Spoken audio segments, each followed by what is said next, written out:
Hey, ladies and gentlemen, we are back with Spyro, and I've had it sitting here for a little bit. I did a few things in between the break, but anyway, let's see here.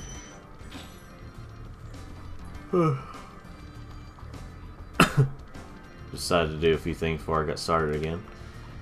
See, like eat breakfast. I didn't do that until it's still in the morning, so it's still breakfast, but you know. This is quite honestly one of my favorite levels in this game. It's just really enjoyable. I don't know what it is. I used to wonder what those things were, like what were hanging below them, but that's their feet and their arm. It's just that their arms are really huge. I've always seen them as being just the bigger versions of these little guys, but then I remember, but they sort of are, but at the same time they're more like just the same guys with bigger arms, or much bigger arms. And I can't really tell if these guys are racist or not. Because, like, just... I'm not sure what it is. But I'm not going to call it racist because I don't know for sure if it is or not. Let's see. Gosh, it's lagging. Hardcore right now.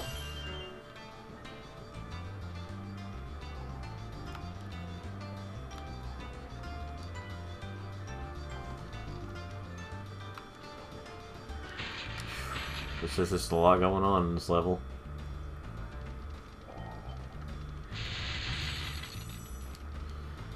Alright, oh sorry, I was getting a little distracted by the lag.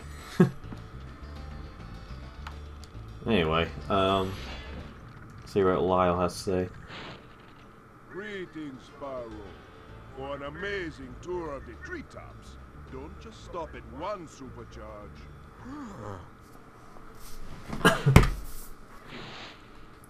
So anyway, my controller hit the table there. Oh, the desk. I mean, well, you know, whatever. Alright, let's see. Let's go ahead and go this way. Die. Oh boy. I better stop. Rip. I think it's just satisfying to, like, figure out, like, how to get to certain places. And that's what makes this really cool. What makes it really good. Let's see. There's me alive. Let's see here.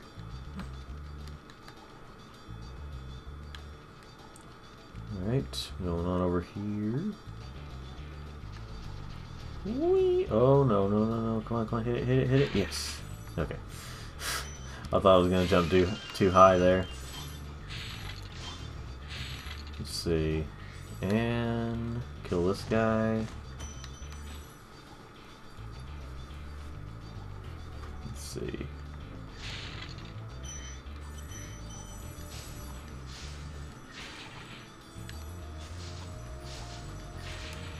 And do that. Alright, anyway, let's see. Whee! Just like, looks like it shouldn't have that kind of technology, but it does to run charge.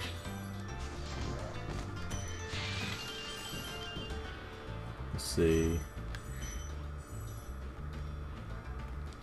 Gosh, it's lag.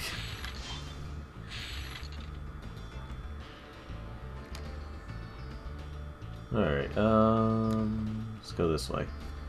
I'm also trying to think of something to say, so that's part of why I'm quiet. Let's see.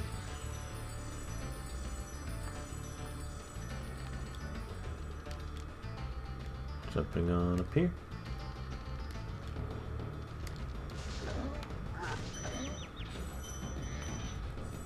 And one thing I've noticed about Insomniac games compared to like Naughty Dog is Naughty Dog usually likes to. I know they made Crash Bandicoot and stuff, but they like to have more like real animals and real people and stuff. I'll explain here in a second. In a minute. Spyro, if you jump at the end of a supercharge ramp, you can really go far. I'm all over it. Yeah, man. I don't know. Anyway, but I noticed that like Naughty Dog likes to have more like real human, even if non-realistic things happen.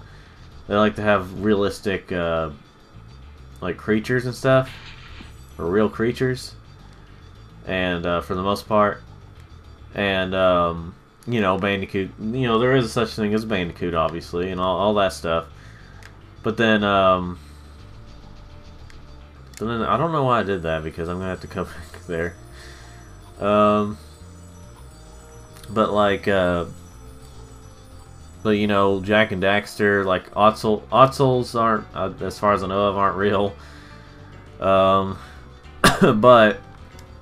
it's still a mix between two real animals, a weasel and an otter. I think that's what it is, and stuff like that. And then Jack is different, but he's a human. I think. Like they're humans on there. They just have weird looks.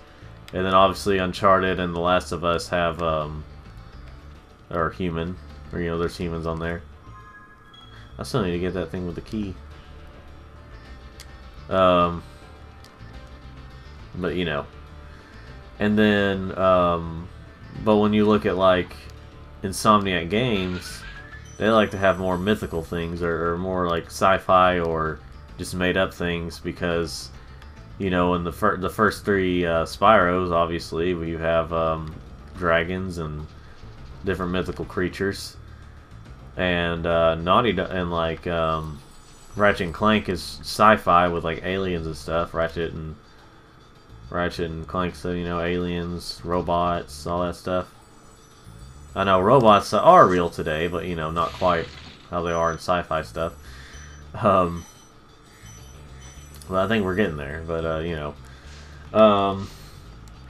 but yeah, like that's the reason. But like I just kind of thought about that comparison, where Insomniac usually likes to make things about more mythical or something like that stuff, more imaginative stuff, and where Insomniac games likes, or where Naughty Dog likes to, you know. And then you have Sucker Punch, which kind of has a mix of the two. Let's see.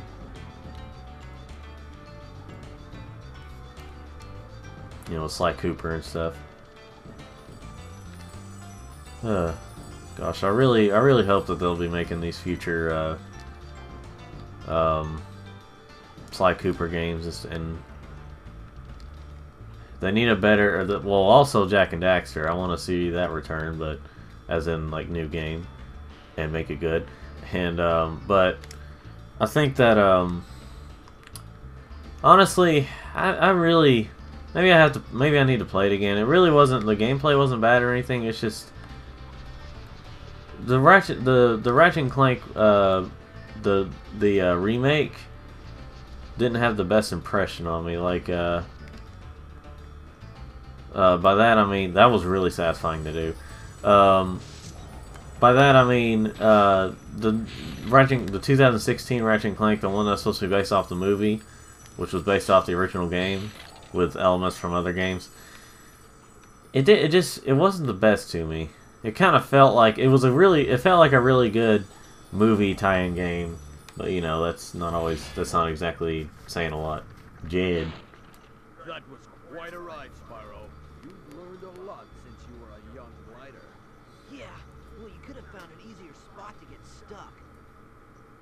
Or will. Anyway, but yeah,